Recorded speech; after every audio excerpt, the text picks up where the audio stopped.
Hello, YouTube. I'm Corion, your witch in residence here.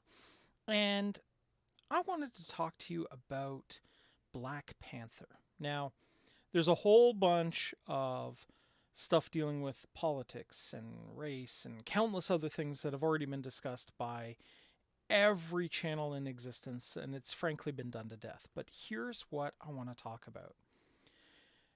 During the movie, in actually twice, the heart shaped herb is used to induce a vision quest.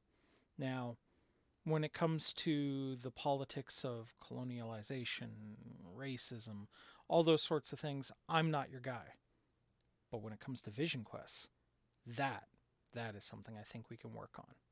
So before we get started, though, I would just like to say I really appreciate all the people who have chosen to subscribe to me so far, and I am hopeful that those who have not yet will choose to do so.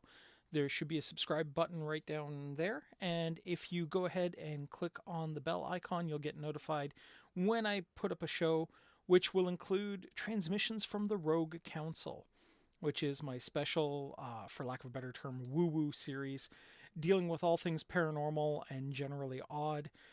It's a live stream, so you can show up and ask your questions. You will get answers right away. But here's the trick with the Rogue Council: the Council episodes only exist for 72 hours.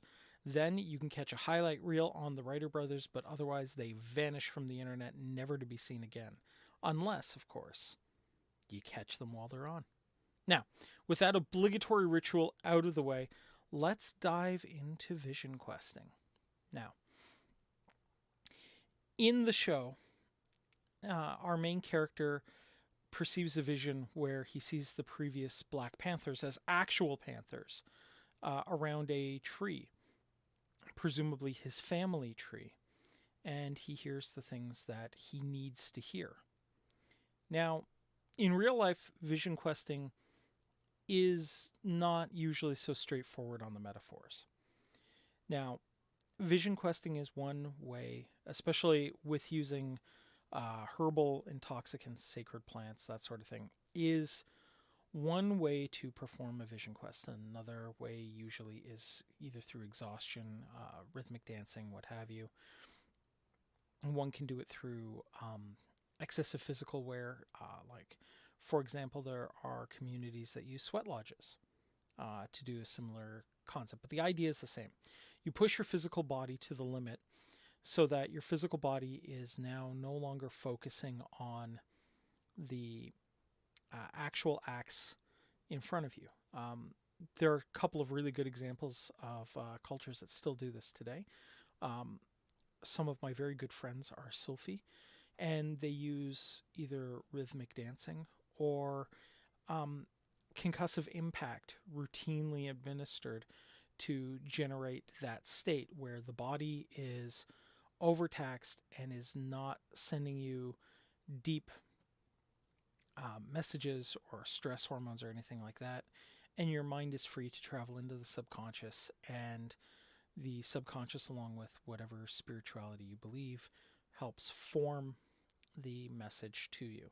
Now, this can take many, many different ways and shapes, and usually the images that you will see will be affected by your culture.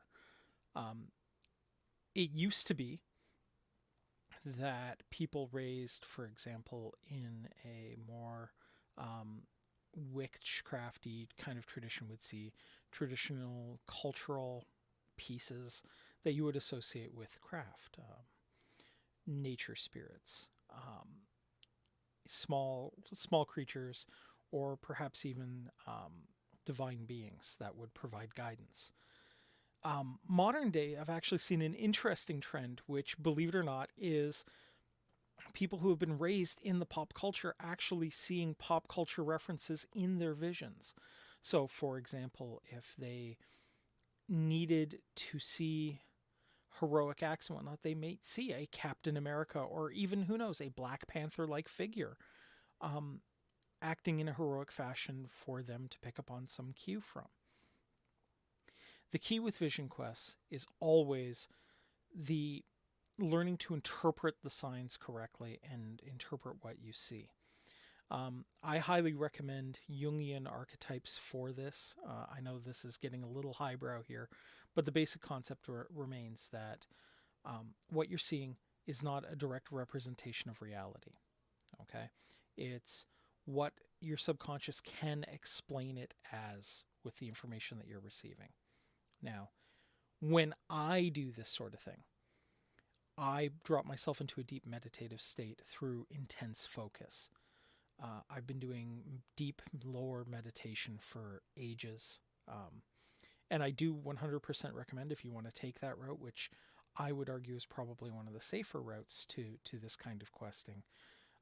Do check out Maria with T and Telly's meditation workshops. She's very, very good at this.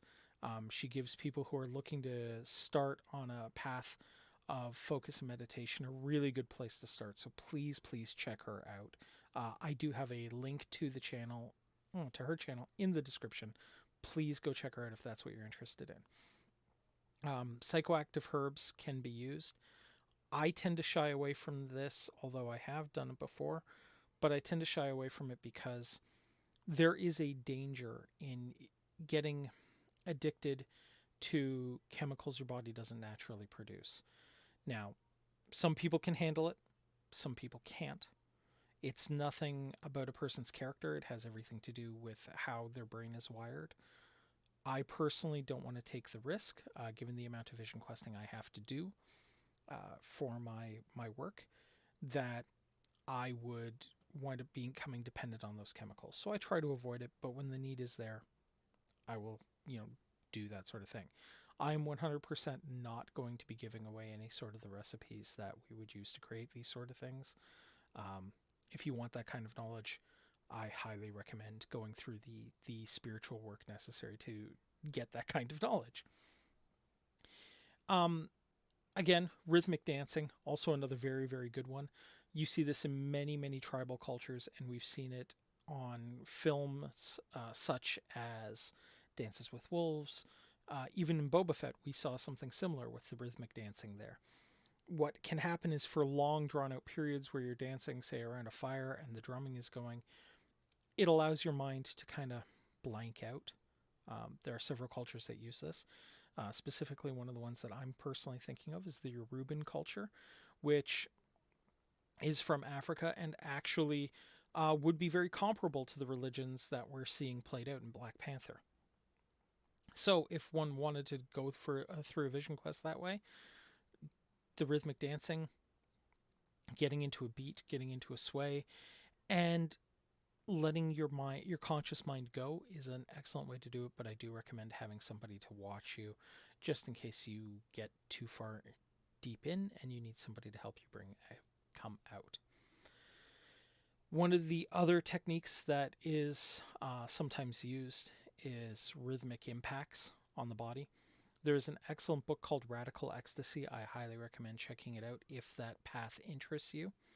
But you, believe it or not, have actually seen a version of this on film, and I'm sure every one of my channel followers have watched Monty Python and the Holy Grail, the monks that are saying the Latin and smacking themselves in the face. It's not just to purify them, but that is actually a traditional way to experience that vision quest kind of look. I do not recommend smacking yourself in the face. I recommend that if you're going to try to take this route, you definitely do have somebody with you that can monitor you, that can keep an eye on you, to make sure that if you do fall into a deep meditative state, it's in a safe way, in a safe environment, and your physical needs are taken care of while you're going on a spiritual joyride, for lack of a better term. Now, those are the dangers of the individual concepts that I've put forward here. The only other one that I will mention for dangers is meditation. Look, one can meditate for so long that physical needs start taking precedent. So it's important to learn balance with all of this, okay? I highly recommend at least once taking that kind of deep spiritual journey and getting to hear what your subconscious wants you to hear, or may perhaps need you to hear. The subconscious is really cool. It has a tendency to pick up on things that we don't necessarily pick up in our day to day life, but it lacks the ability to properly explain them to us. So we get things in metaphor, in journey, and it's a neat thing to experience once. I do recommend it, even if religious reasons are not your reason for doing it. As a spiritual person, as a human being, it's an interesting experience to have. And, can be kind of fun to sit down and listen to the deep stuff that, yourself has picked up and it's trying to convey to you. Um, the other pieces that I would recommend is if you are going to take this kind of deep inner journey, look, please have somebody who's going to come check on you just to make sure you're okay. All right. Please um, sit with it for a little while. Write it down after your journey. Write down what you experienced. And maybe talk to somebody about what you saw and what it could mean in your life. Um, I find these sort of moments to be deeply important. Um, and even if it's just your subconscious saying, "Hello, we're all cool," it may come through as something that is shocking or disturbing, but remember that nothing in there can hurt you. Everything there is trying to teach you. So accept the lessons, learn from it, grow, become more in tune with yourself from it, because at the end of the day, that's what's going to be the most important part of it. Okay? I do not recommend eating strange herbs, especially heart-shaped ones, unless you are a Wakandan prince, because it can be very, very dangerous for you. Okay? Consider these things. I always get worried when I see stuff like this on film that somebody is going to take a journey like this and they're not prepared for it, which is why I'm doing a video like this as more of a, hey guys, please be aware of this, please be careful, but it can produce some wonderful things. I will actually be willing to share a little bit myself and give you an example of one of the journeys that I've taken. Um, I went into a very, very deep meditative state and generated the in my mind's eye, I was able to generate a place, a table that I could sit down and talk. And in walked people I've previously had a relationship with. And they started talking to me about those relationships and the me that they experienced.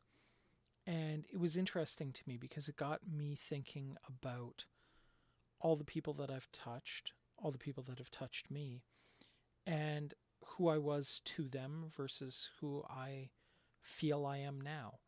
And that information was very informative to me and helped me plan for the future. So there is a therapeutic benefit to this kind of work. There is an emotional and spiritual benefit to this kind of work. But it's fairly advanced. This could very easily be a kid with matches kind of scenario. So please be careful. And if you do have these sort of spiritual epiphanies, why don't we talk about them? Let's comment down below. If you comment with any sort of spiritual experience, vision that you would like help interpreting, I guarantee you I will go through every one of the comments and I will try to answer what I read from the interpretation and see if that gives you new insight into what you experienced. So with that, I think we will stop here. I am looking forward to Thursday night. We're going to have some fun on it, that live stream, and I hope you guys can join us. But until then, merry meet, merry part, and merry meet again. Take care, everybody. Bye-bye.